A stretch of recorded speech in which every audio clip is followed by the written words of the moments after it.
Hey everybody, thanks for joining us again on Realty Check. I'm your host Trish Williams, and we are in our realty show where we're talking about everything local Las Vegas real estate from a professional perspective point of view and giving you the details and information straight from the source.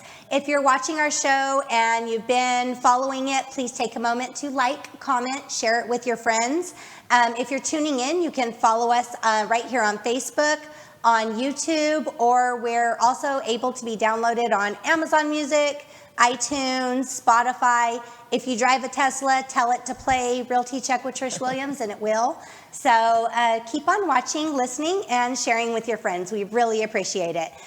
Today on our show, we have some great guests with us. So both personal friends of mine. Sharon, you're a return guest. Yep. So we have Sharon Swanton. She's with Anchor Realty and the coach of Affinity Solution Coaching Program. Yep. So Sharon, thank you so much for coming back on the show today. Thank you so much for having me. I thoroughly enjoyed it the last time. Yes, and great. I thoroughly enjoyed having you. You're so very informational and such a good resource to have on the show. So I really appreciate you returning.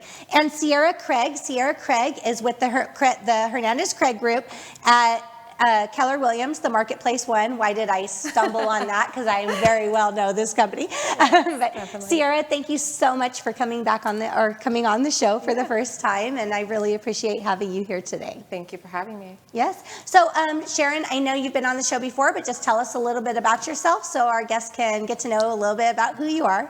Okay, well, I've been in the business over 40 years. I've been a broker over 35. I've owned my own company. I was a top salesman, I was a top manager, so I've done a lot, and I've been coaching and training for about the last 25, maybe it's almost 30 years now. I'm working with both new and experienced agents.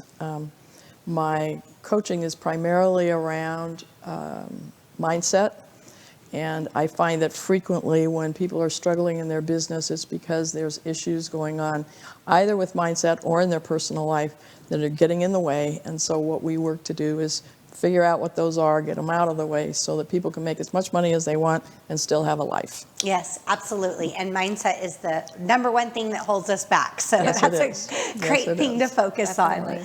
Yeah, and Ciarra, tell us a little bit about yourself. So I have been in real estate for almost 4 years now. I love it. I started my own team about 3 years ago. I'm the head of the luxury committee at Keller Williams now, so I'm enjoying that. Congratulations. Thank you. So that's been fun, and I'm just kind of in the beginning stages of growing my team.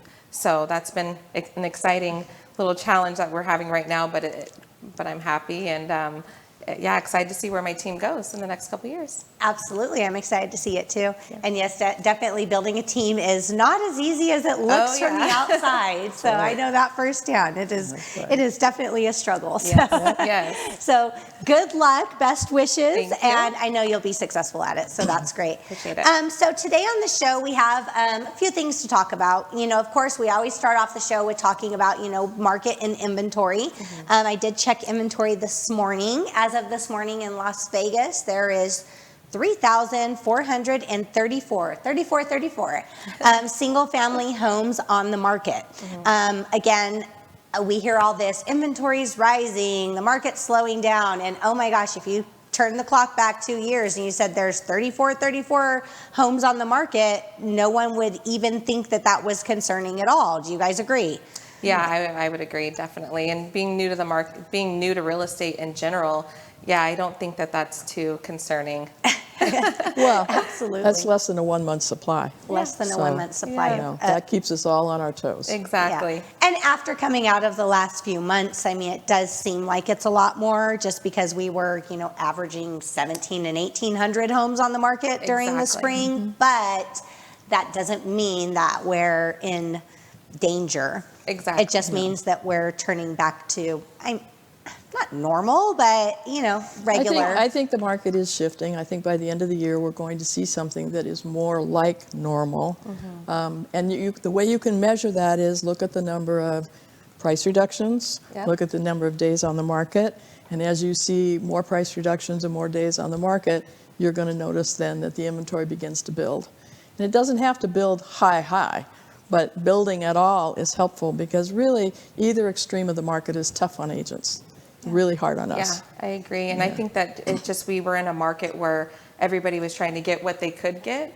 And now that the market is we're starting to level off and flatten out just to be a normal Las Vegas market and not so inflated. So we're seeing, I mean, every month, hundreds of price reductions. That's kind of what I'm following is the price reductions that are happening. So we're just we're normalizing, you know, we went from 1,800 homes on the market and then we almost doubled that. So over 100% increase in a few months is going to seem concerning, but we're just getting back to normal. Yeah, and absolutely, and that's a great point that you both brought up is price reductions, because consumers see price reductions and they're like, oh my gosh, prices are dropping, the market's tumbling. Nope. And it's like, no, price reductions, the reason why we're seeing so many is because the sellers have been overpricing homes for months. And it's not, I mean, they're pricing above comp. Yeah. And then when it's not performing, of course, they're starting to, with their agents' help and guidance, they're bringing it back down to reality because it's not performing. Exactly. That doesn't mean it's crashing. It just means it's going back to what the comp should be and not, you know, we're not being able to price 50,000 over the last comp anymore, which was insane when it was happening. I know. You know, I was listing homes and it's like you price it over and you're like, okay, this will be just like the perfect point. And then you get offers 30,000 above that and you're like, what are people thinking? This is crazy. So it's not, you know, we're just getting out of that craziness. It doesn't mean that we're falling or crashing. And that is a very important thing that I'm trying to get across, even like at the listing table, you know, when you're talking to somebody at an appointment, is letting them know we can't go crazy on prices anymore. And we have to be realistic because it is changing. Definitely, yeah. It's starting to, I've been using the word normalize. Like our market's finally starting to get normal. We're getting back to a normal market. And I've actually included like price reductions in my listing presentation. So I included that number now to show people that we're not able to list at what we thought, you know, what it was a few months ago. This is the reality of everything. This is how many price decreases we have. So that's been helping. Right. I have coaching clients who ask me who have clients who say, well, I'm going to wait till the prices go down. And I say, guys, not happening. Prices are not going down.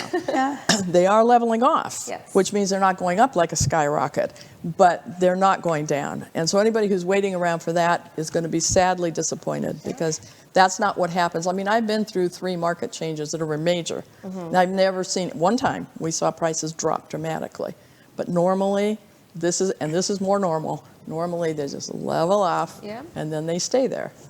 So I laugh about that when people say that as well, because in 2015, I remember people, when we hit 200,000 median price range, people were saying, oh no, prices are too high. I'm going to wait for them to drop. They're still waiting. So yes, they are. It is definitely, I do not think that's a great strategy. No, it's not.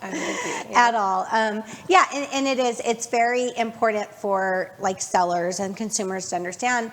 Even buyers, you know, buyers are like, oh, that home's been 30 days on the market, something's wrong with it. I'm like, we are turning into and in a normal market, we're 30, 60, 90 days on the market on average. And it's letting sellers know, it's like, you know, the first week their homes doesn't sell, they don't have offers. It's like, oh my gosh, what's going on? It's not, so getting people back to normal real estate, I think, is very important right Coaching them. You have to coach them. You know, you have to coach your sellers, you have to coach your buyers and let them know this is what's happening to the market, because they still have the mindset. And I mean, you'll see over the news, like the Vegas market is crazy and this is crazy.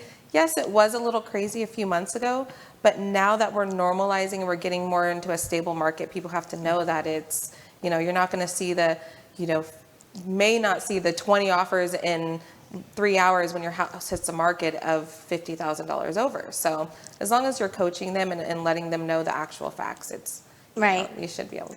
Absolutely. And one of the purposes overall of this show is that what we hear on the news is so inaccurate as far as like, you know, real time in real estate. I mean, they get the data from our Realtor Association, but that data is 30 days old.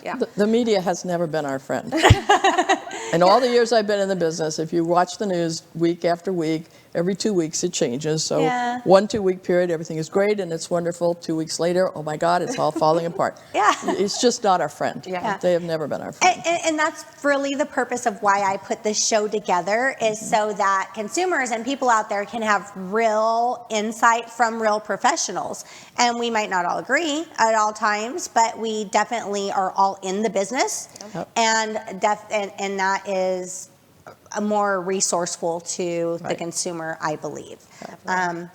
So on that, now that the market is shifting a bit, starting to change, we're starting to see more of, you can't just like list some ugly, dirty home and get top dollar for it. We're Yes. starting to see a little bit more normalization there, where we are actually having to present a home and have present it well. So what are some things that you guys think that sellers can do in getting the home ready that's most important?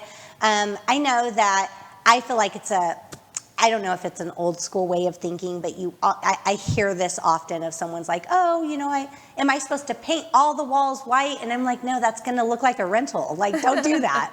But what are some things that people can do when they're getting their home ready to go on the market? Yeah, and I'm glad you said that, because I actually thought kind of the same thing. I'm like, oh, we'll just paint all the walls white. Then I spoke to a contractor, like, there's a neutral gray, like a really light gray you should use. And I'm like, okay, so, I mean, I agree. Just right now we're seeing a lot of those homes that had the bright pink rooms and the blue rooms. Oh yeah, the baby rooms. Yeah, the baby rooms. And it's cute, and it works for that seller. But right now I'm kind of saying, to neutralize everything, like, let's just go through and do paint of that light neutral gray. And then we're getting back to the time where I'm putting in, maybe we'll do floor credit. Let's give floor credit instead of you going out and changing your floor or your carpet. And if that doesn't work, in the first 30 days, we'll kind of talk about if we need to fix the carpet. So, but I mean, paint and stuff like that, and just keep getting it cleaned, because some people are thinking they can sell a rental that isn't really clean. So I'm saying clean up, make it nice, but paint definitely helps, a very light color to brighten the home, and then redoing the pictures. Absolutely. Repose Gray, pro tip. What is Repose Gray, Okay. Sherwin Williams color. Perfect. It's the perfect neutral gray. You'll love it. Perfect. Yeah. In general, it's a budget issue. Yeah. So there are people who completely rehab their house, and they get a return on that investment. But in general, paint and carpet and clean is probably more important than anything else. And we need to remember curb appeal. So you need to take a look at, what does the front of the house look like? Maybe a little landscaping, maybe some potted flowers, something to brighten it up. Yeah. But spending a whole lot of money, unless you have a 25, 30-year-old house, it really doesn't need to have a complete rehab. Generally not worth it. Yeah. Well, yeah, there's companies too. I know Keller Williams now offers a company too, and there's other Yes. companies that will allow our sellers to actually get all the repairs done or rehab, $10,000, $20,000, and let them use the money that they get from their home. And so it comes out of the close of escrow. Yeah. So they can have their whole house done. So when it becomes a money issue, that's a cool new conversation I'm able to have, because I'm knowing people that are doing the work. Like, let's, spend $20,000, $30,000 to get the house in top shape. You're probably going to net another 50, and that $20,000 you'll get, you can pay them back at the close of escrow. So that's a nice tool that we can use too. Right, to do a complete renovation, Yeah. turnkey, walk in, the buyers love it, adore Yeah. it. That's a scary conversation for a lot of sellers though. Oh, yeah. Because a lot of sellers are like, well, what if it doesn't turn out, or what if, something shifts, or what? There's Yeah. a lot of what ifs, but Definitely. Definitely there's risk involved with making money as well. So I think it's a very small risk. A lot of times when you make a home very turnkey, do a complete remodel, you do usually see your return on investment on that. Especially right now. Yeah. Carpet is one thing that I feel like, houses that have carpet throughout, it was a thing. And right now it's very non-desirable, non-popular. I feel like replacing the carpet with carpet doesn't really do much. If you replace it with, some type of hard surface flooring, you're definitely going to have more return for that. But I think the flooring credit is probably a way better option or solution for that. Well, definitely, because in your clients, I tell them all the time, yeah, you can go out and change the carpet. How sad are you going to be when you drive by and your carpet's rolled up on the side of the curb because somebody took out that brand new carpet and put in hardwood floors? So Yeah, or they might not like the hardwood. They might not like the color. Exactly. I mean, buyers are there are so many buyers right now that are just going in and changing every house that they move into. That's kind of a norm now. Very seldomly do you see someone just bring their suitcases, drop them in, and not do anything to the home first. I have a buyer looking at one of my listings right now. They've been back 3 times, and they're hiring a decorator to come in, and their plan is to renovate completely. Yeah. So. Yeah, it's very common these days. So, again, I do feel like clean is no matter how outdated or some people are like, oh, the home's outdated and everything there, and it doesn't matter if there's spider webs in the corner. Yes, it does. Or Yes, anything. it does. And yes, even though it's outdated, I mean, I've had so many times where I've walked through an outdated home with a buyer that's has the old, those yellow cabinets and the tile countertops and all this old stuff that they're going to have to do everything. But it's clean, very tidy. All the cabinets are very nice, clean. And the buyers are like, well, they took care of it, even though it needs updating. Exactly. The care makes a difference. So Yeah, and exactly right. Yeah, and I find that taking a new thing, window coverings off. So it's like an old dated house. They might have the drapery and stuff like that. Even if it's blinds that maybe are broken or just you don't want to replace blinds, take them off. I know it's hot and it's the summer, but having that natural light coming in and people being like, okay, I'm just going to have to get blinds for the whole thing, or I'm going to put my own drapes up. But I did that on a listing and redid pictures, and it helped. It didn't make it look as dated, made it look a little bit nicer. And so if you have that, I'd say that's a tool that you probably want to use. Is just, you don't want to fix the blinds, and you don't want to take down the old dated drapery, just take it down. It helps. Take it all down. Take it all down. Yeah. Just have a blank slate window, let the light in. You may have to run your AC a little bit more, but in the end, it's going to help that buyer picture, and they already know, I'm going to have to buy this when I move into the house. And light. Just light does so much for the photos. And you guys are both great agents, so I know that you guys do professional photos. You're not just snapping iPhone photos throughout homes. No. It's so crazy when we see it, right? And you see them in the yeah. picture in the bathroom, and you're like, what are you doing? Yeah. I can see you in the corner. Yeah, I could see you in the corner there. It's peekaboo every shot. But so professional photos, when they have good lighting, they look amazing. They look huge. They look crisp. They look amazing. It's the presentation. Buyers are shopping on their phones. Yes, they are. And out of state. Sometimes they don't see it. They're shopping out of state and they're looking at the pictures only. So. Yeah.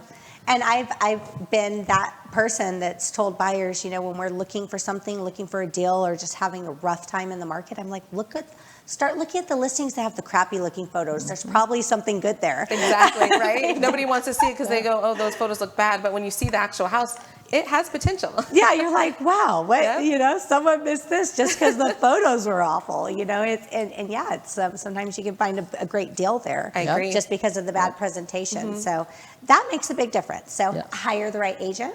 Exactly. Hire the right agent and do some more, with presentation, and listen to your agents. I mean, I feel like that's such it's so underrated because people are like, oh, well, my agent said this, but I'm going to do that.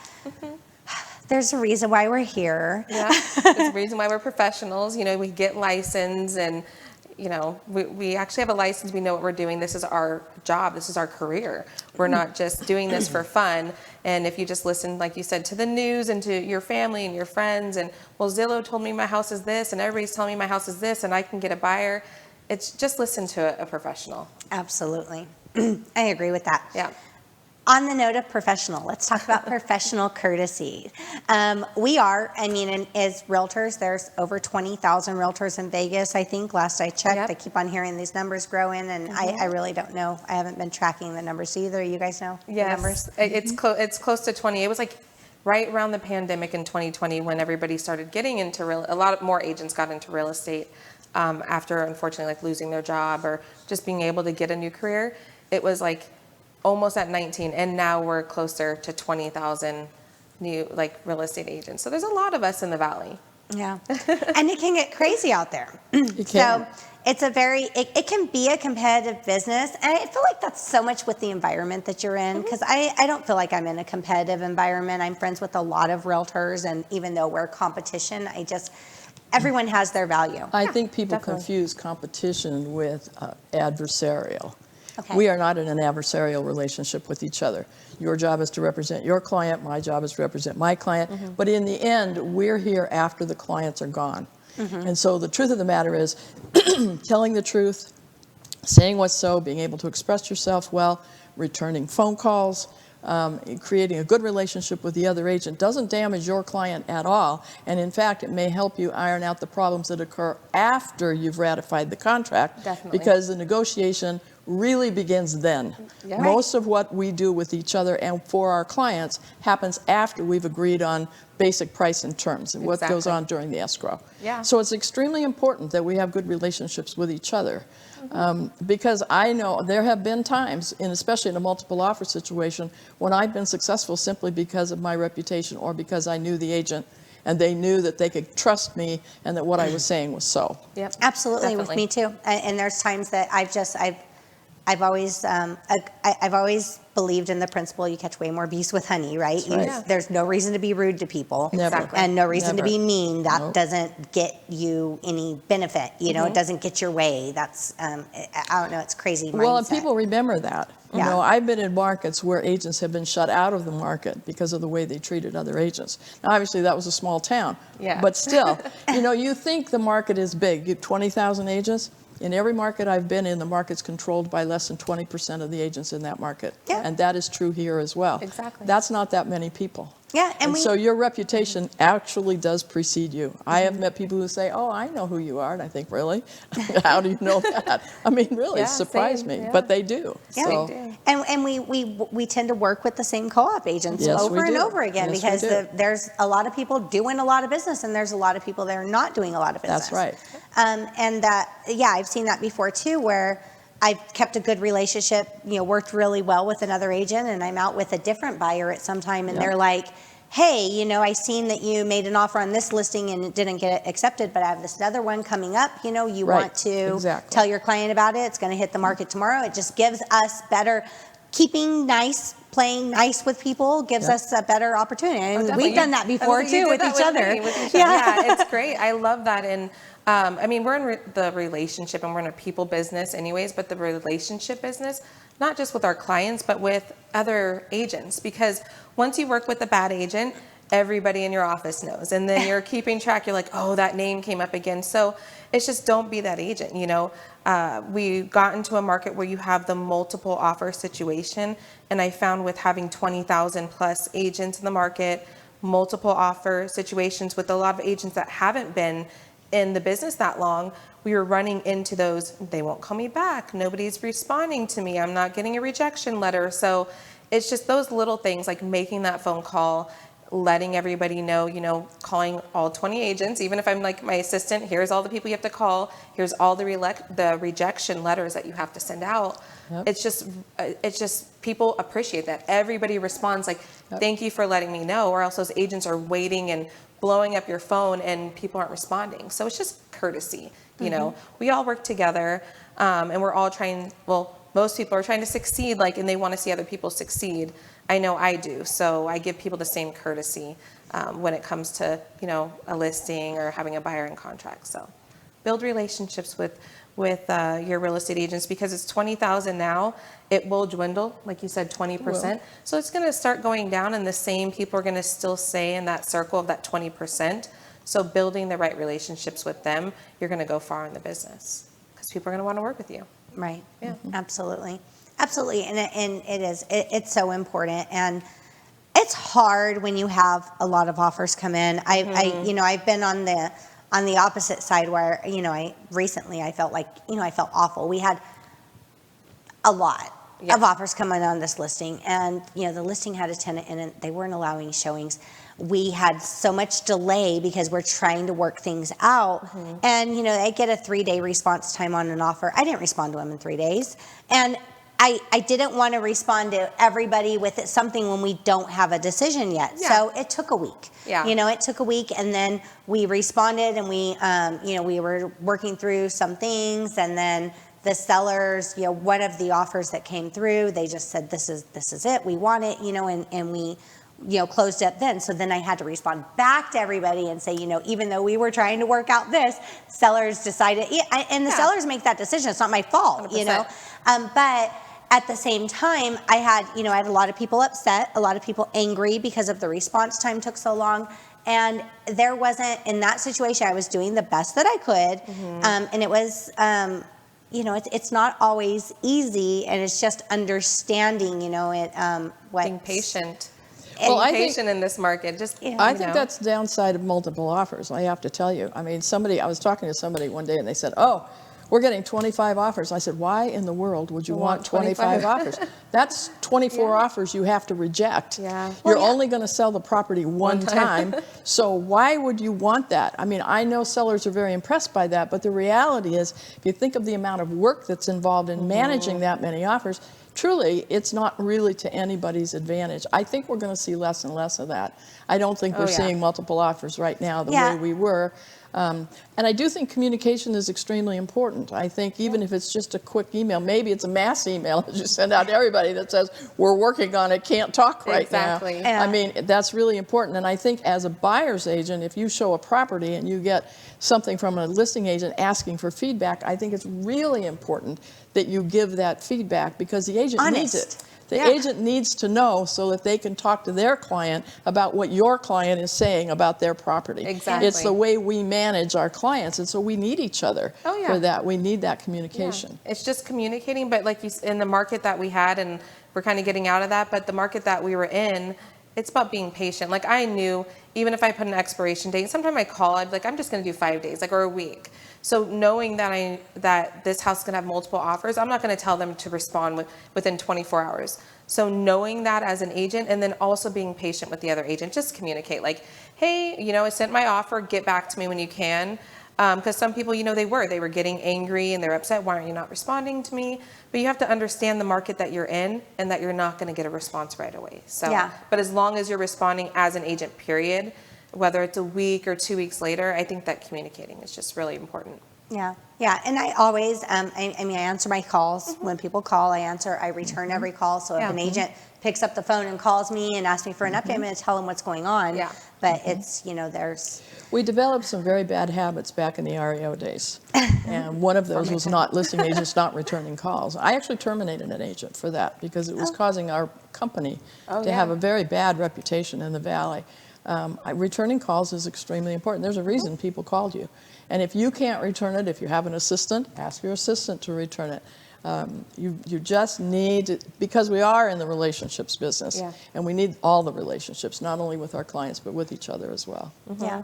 No, it is, and I feel like there's a lot to be said for that. And you wonder, like, when they're not returning calls, they don't respond at all. You're like, did they get the offer? Did they? Well, that's what your client wonders. Yeah, that's what your client wonders. Is this offer even being presented? That's exactly what they wonder. And that is the most important thing. And I've had sellers too, where we've had 30 offers and they don't want to sign all the rejections and sign every offer. And so I just ask the agents when I go back. I say, do your clients want that officially, in writing? This, and it is what it is. Or just tell the seller it's DocuSign. Just click. Right. Just keep on clicking. Right. Exactly. Just keep on. You're just gonna have to get through it. It's part of it. You got a lot of offers. Now that's what you have to do. And it's overwhelming on both sides. It's overwhelming for the sellers as well. So. Last topic, which we're going to go a little bit over, but it's okay. Last topic that we have is with COVID and shutdowns and everything like that. Virtual tours have gotten way more popular. Going through the house virtually. You talk to your client in California on FaceTime or whatever. It's always made me nervous. And Sharon, I remember, Sharon, you used to be my broker. I remember at one time I had a client from California bought a home completely virtually, he didn't even come to the home inspection, and I was so freaked out. What are you doing? This, I can't have this all on my shoulders. And you were just like, disclosures. So do you guys feel like it's I don't even know if I want to say acceptable. What do you guys think about this virtual tour thing? And what do you think there should be guidelines or things for people to keep in mind if they are choosing to buy a house I just virtually? had a client ask me this day before yesterday. She's moving to Washington. She has friends there. They're sending her not only virtual tours, but they're walking through the house with their phones and taking pictures. And she said, what do you think? Do you think I need to go there? I said, yes. Yeah. I said, first of all, you and I both know, why do we hire professional photographers? It's because they make the house look great. Yeah. Exactly. And when you actually get in the house, that huge living room suddenly isn't as huge. Yeah. The other part is you got to drive the neighborhood. I mean, I want to know what I'm driving through to get to my house. Yeah. And I remember how uncomfortable you were, but there are a lot of caveats when you're doing that. So I told my client, no, you need, go ahead and look at the photographs, look at the videos, look at the virtual tours, because that's a great way to eliminate what you don't want. You can decide right away. But when you get down to 3 or 4 properties or 2 or 3 properties that look good to you, get on a plane Or and go even look due at those diligence. houses. Even due diligence. When you're in contract, you have Right. that due diligence period for That's a right. reason. Yeah. Yep. That's the time when you need to do that, make that trip. You're That's in right. contract, for Christ's sake. Yep. Like, Yeah, I've sold Yeah. 3 homes sight unseen this Yeah. year. So, but I'm also, it has my team doing a little bit more work than usual. But I film around the neighborhood. I send them all the places within how far they are with, the freeways and stuff. But I'm doing like videos going through the gate and going around the neighborhood, and this is what it looks like, and go on Google Maps, and I want you to do this, and sending the links. And then having it inspected, doing the inspection, and being there for that, because my buyers aren't here, and knock on wood, I haven't had any crazy issues come up. But I'm not just letting them like, hey, I saw these pictures online. I'm actually having to go myself or send one of my agents to take their own video, their own pictures, because sight unseen, or looking at those pictures, I've made a house look amazing through pictures that Yeah. maybe wasn't as great when you saw it. So, but we are doing that extra step, and even bringing like our little measure, so we can measure each room, so that we can tell them like, hey, this is the size of this room, the size of that room, because it's not always correct when it's on the MLS. So we're just having to work a little harder for those people that are doing sight unseen. But I wouldn't, if you can make it here, I have people that were out of the country or something. If you can make it, go tell your agent, like, give me 2 weeks. Then we can extend our due diligence period, let you get out, see the house in person before Yeah. during that time. and that's what I think too is, in that case with the client I had, he was elderly and not in good health condition to travel. It was just very hard for me. I mean, I was going through, if I seen a ding on the baseboard, I Yeah. was zooming in on it, like, see that there, and, Yeah. just make sure that I just felt like there was so much on my shoulders with that.